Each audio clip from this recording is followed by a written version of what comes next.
more often than not was a passion that turned into something. It didn't start off just like you mentioned, hey, I'm going to go set out to make myself worth 10 or 20 or $30 million. Right.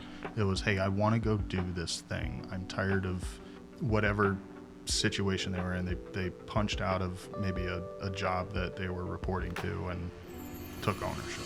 I think in Richmond, Richmond's this like eerie small town that's sort of big, right?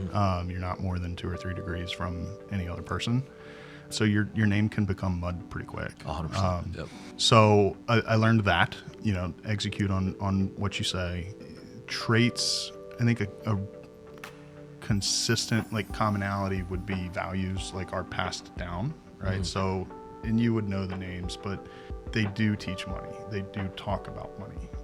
They use it as a tool. It is less emotional. I always say that there's always some emotion in money, but yeah, it's diligence, patience, all of that. What about in how to get the money itself? It's interesting because the common trait, I was talking to someone about this last night. The common trait that I've seen on this podcast when we have very successful investors come in here, I mean, people need to make money, right? Yeah. But like they always were successful through wanting to accomplish and wanting to build and wanting to create and wanting to change or impact. And that's where the serious wealth came.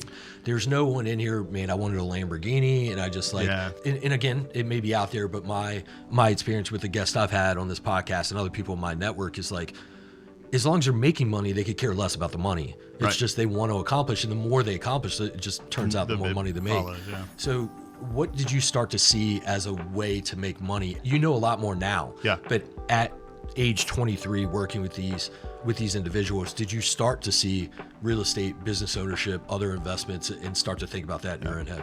So I'll answer that 2 ways.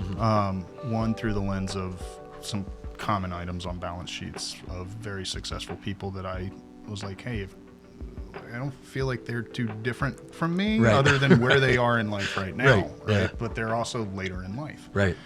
Consistency was always real estate. And if they were a business owner, it was the real estate of the company.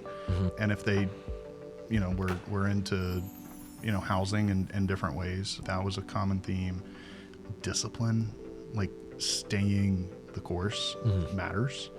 And then the other lens, let's see, ask the question again. What were some tangible ways that they gain their money, like business ownership, real estate, what avenues did they take to become high net worth individuals? The more often than not was a passion that turned into something.